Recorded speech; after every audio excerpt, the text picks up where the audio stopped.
Bueno chicos, primero que todo espero que se encuentren bien.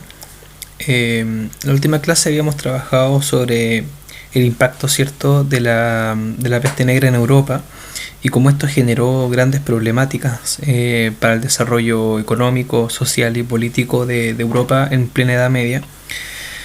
La peste negra va a dejar muchas consecuencias. De hecho, con el paso del tiempo va a marcar incluso el cambio de etapa, el cambio de época y el cambio de periodos en Europa, y nos vamos acercando ahora a un periodo nuevo y dejando un poco de lado lo que es la Edad Media y nos vamos acercando a lo que es la Edad Moderna. Por lo general siempre hemos ocupado la palabra moderno para lo que es nuevo, para lo que es un poco renovador, ¿cierto? Que cambia un poco la figura, ¿cierto? De un objeto, de algo, de un pensamiento, ¿cierto? Por algo un poco más renovado, por algo un poco más nuevo. La Edad Moderna es un proceso, es un periodo, ¿cierto? Es un periodo de la historia que se desarrolla, ¿cierto? En cierto tiempo, ya vamos a ver por qué razón.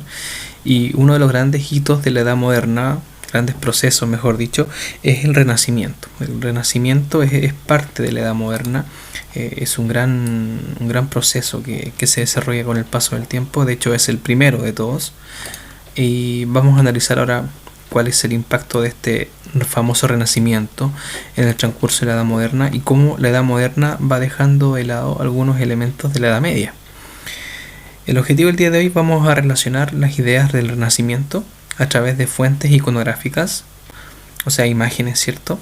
Para poder valorar el cambio y la continuidad. El cambio y continuidad, ¿cierto? En la historia, el cambio de etapa de la Edad Media a la Edad Moderna, y continuidad porque hay elementos que todavía se van a mantener de la Edad Media a la Edad Moderna, o sea, no todo va a cambiar, ya van a haber elementos que se van a mantener. ¿Qué tenemos acá? Aquí tenemos una línea cronológica y por otra parte tenemos un pequeño esquema que ya lo voy a explicar. Cronológicamente, la Edad Moderna se inicia, ¿cierto?, desde la caída de Constantinopla. La última parte de Roma que quedaba todavía en pie, que era la Roma oriental, va a ser capturada por los turcos, el poderoso imperio turco otomano, y de ahí en adelante se cierra este ciclo, ¿cierto?, del imperio romano, y eso en teoría, ¿cierto?, da origen a la Edad Moderna. Anteriormente se había inventado la imprenta por Gutenberg, que también es un gran hito también para la Edad Moderna. Cristóbal Colón llega a América en 1492, también para muchos ese es el hito que marca el inicio de la Edad Moderna.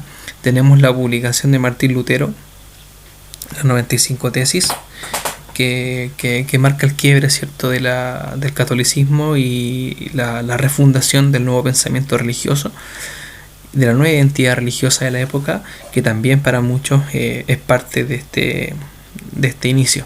Estas fechas que están en roja son como los posibles, ¿cierto?, orígenes de la Edad Moderna, pero oficialmente se entiende de que la Edad Moderna inicia acá, con la caída de Constantinopla, la caída de la Roma oriental a manos de los turcos otomanos, y la Edad Moderna termina en 1789 con el inicio, ¿cierto?, de la Revolución Francesa. O sea, estamos hablando de que la Edad Moderna es un periodo que abarca más de 300 años. Y créanme que son muchas cosas las que se desarrollan acá, son muchos procesos bastante interesantes y que marcan también el desarrollo de nuestra vida contemporánea. La Edad Moderna y el Renacimiento son procesos europeos que se desarrollan principalmente en la ciudad. Ya, esto es súper importante porque en la Edad Media el desarrollo social se desarrollaba, valga la redundancia, en el feudo, el sistema feudal, donde estaba el castillo, ¿cierto?, del rey, que a la vez también le delegaba cierta responsabilidad al señor feudal, y las tierras eran repartidas, ¿cierto?, por estos feudos que eran trabajadas por los vasallos. Y básicamente ese era el feudo. Era un espacio abierto, un espacio agrícola, y con el paso del tiempo, después de la peste negra, el feudo ya va a caer, no va a ser el principal modelo, ¿cierto?, de sociedad, y pasamos a esta estructura que es más cerrada, ¿cierto? Acá tenemos muros, que se va a llamar burgo. El burgo es la ciudad. El burgo es una ciudad donde tenemos un mercado, un centro comercial, tenemos fuerte desarrollo social en diferentes puntos, ¿cierto? Casas, ¿cierto? Mucho más cerca unas de otras, y la agricultura queda un poco más esparcida, pero lo importante del burgo es el comercio. El comercio va a ser el que va a marcar el origen, ¿cierto? De esta ciudad, de este burgo. Es súper importante. Uno de los grandes burgos, los más importantes de este periodo, va a ser el caso de Florencia y el caso de Roma. Son los burgos más importantes. Florencia yo diría que sería el más importante de esta nueva época, de esta nueva era. Tenemos muchos cambios culturales en torno al Renacimiento. Uno de ellos es el humanismo. El humanismo entiende de que el centro de todo proceso y de todo pensamiento es el hombre. El hombre como estructura humana. Hablo de hombre con H mayúscula, me refiero a la especie humana. La observación, el análisis del hombre, por qué el hombre existe como tal, por qué el hombre piensa y los animales no piensan. Por ejemplo, este tipo de conclusiones que se llegan en esta época se dan a través del razonamiento, que es la forma más lógica, ¿cierto?, de pensar las cosas, a través de la experimentación, ¿cierto? ¿Por qué ocurre esto? Y eso justamente va a ser el origen, ¿cierto?, primitivo de lo que es el pensamiento científico. Con el paso del tiempo, el pensamiento científico se va a dar a través de este pensamiento racional, ¿cierto? La razón por sobre todas las cosas. Ahora, se le llama renacimiento a este periodo porque algo renace. Algo vuelve a nacer, ¿cierto? ¿Y qué es lo que vuelve a nacer? Bueno, la cultura griega y romana. O sea, los pensadores renacentistas van a querer retomar todo eso que quedó de los filósofos griegos, de los filósofos romanos, de la forma de pensar que tenían ellos, como también el arte, la arquitectura romana y griega antes de la Edad Media, y la van a querer retomar. Incluso los pensadores renacentistas van a tomar a la Edad Media como un periodo donde no pasó nada, donde hubo un atraso, donde hubo cierta oscuridad, donde no hubo espacio para poder pensar un poco más allá en cuanto a lo que es el razonamiento, ¿cierto? Y los renacentistas van a ser sumamente críticos con la Edad Media. Por eso van a tomar todos los elementos de la cultura griega y la cultura romana y los van a retomar, van a volver a renacer estos elementos. Por eso es que se llama renacimiento. Y el humanismo justamente porque entiende que el humano, ¿cierto?, el centro de todo pensamiento va a estar en torno a la figura humana, ¿ya? En todo sentido, en la gramática, la poesía, la filosofía. Si analizamos, por ejemplo, cualquier discurso, por ejemplo, cualquier novela de aquella época, el centro de todo el análisis va a ser el humano. De hecho, incluso el humano va a ser considerado el centro del universo, a ese nivel. Y uno de los grandes renacentistas de la época, si no es el mayor, ¿cierto?, es Leonardo da Vinci. Leonardo da Vinci se va a dedicar a muchos oficios. Va a ser escultor, pintor, inventor, físico, matemático, etcétera, y va a dedicar gran parte de su vida, ¿cierto?, al estudio del hombre, como centro de todo, ¿cierto? Y a partir de eso va a sacar muchas conclusiones como la proporcionalidad. Va a estudiar mucho lo que es parte de lo que es la medicina moderna. Va a hacer disecciones incluso de cuerpos humanos para poder estudiarlos bien. Entonces el hombre va a ocupar un espacio sumamente importante porque va a ser el centro. ¿Por qué? Porque este hombre, ¿cierto?, el que somos todos, es el que tiene la capacidad de pensar y crear también por sí solo. Y esto también marca gran parte del pensamiento del hombre renacentista. Ahora, ¿qué pasa con Dios? Si bien todo lo que tiene que ver con la religión va a ser profundamente cuestionado por los renacentistas, porque el pensamiento renacentista es más racional que religioso, los renacentistas por lo general van a entender que Dios igual es una figura importante. De hecho, no lo van a dejar de lado. De hecho, por ejemplo, van a decir, el ser humano es un ser perfecto, pero es perfecto porque fue creado a imagen y semejanza de Dios. Entonces al final eso igual se entiende. Por ejemplo, esta imagen que está acá, que está en la portada, tenemos la creación de Adán. Y es una pintura renacentista, pero la creación de Adán no por sí solo, porque para poder crear a Adán tiene que haber una figura divina, que en este caso es Dios, que es el que crea a Adán. Entonces, Dios no se deja de lado, ya, ojo con eso, no hay que pensar que en el Renacimiento el ser humano por sí solo va a decir, nosotros pensamos y no dependemos de nadie más y nadie nos creó, no, para nada.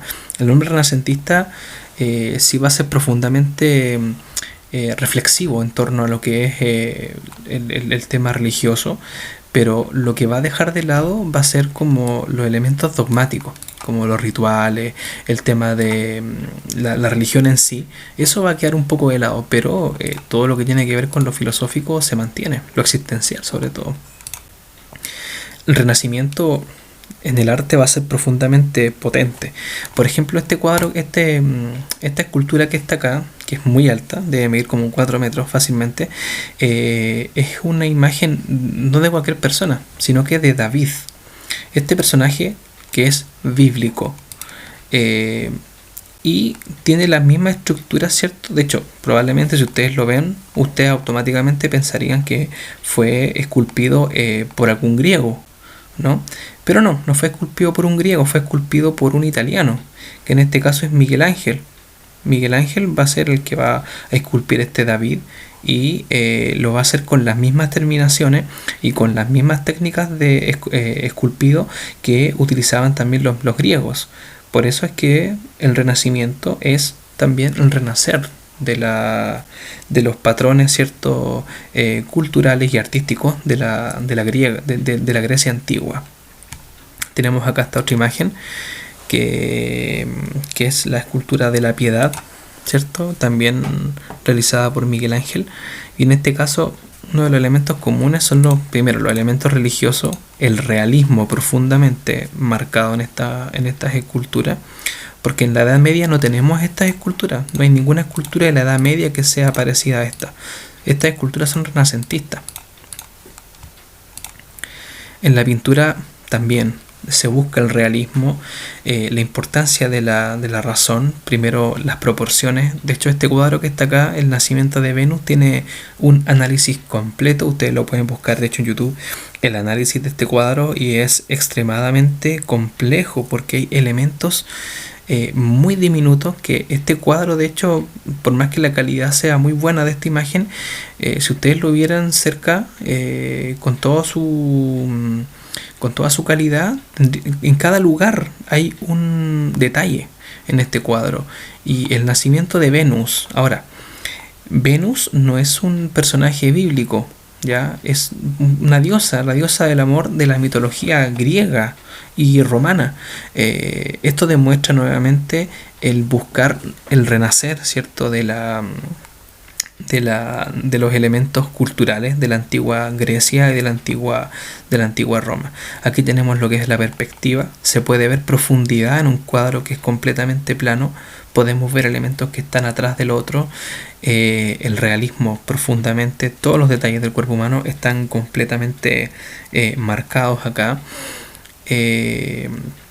Ya vamos a tener un espacio para el análisis del arte renacentista, pero es más que todo para que ustedes vean, el centro de la atención acá es el ser humano, completamente. En la arquitectura pasa exactamente lo mismo. En el medioevo, ¿cierto?, tenemos las iglesias góticas, que eran bastante altas, que buscaban, ¿cierto?, llegar al cielo, era una representación, y después son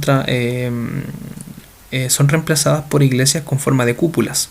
Y los pilares, fíjense, estos pilares son pilares romanos, pilares griegos. La misma estructura de las construcciones griegas y las construcciones romanas se vuelven a retomar, ¿cierto?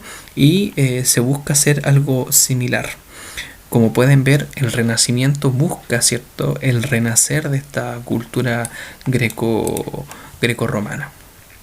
En pocas palabras, ¿cierto?, y en resumen tenemos esto que está acá.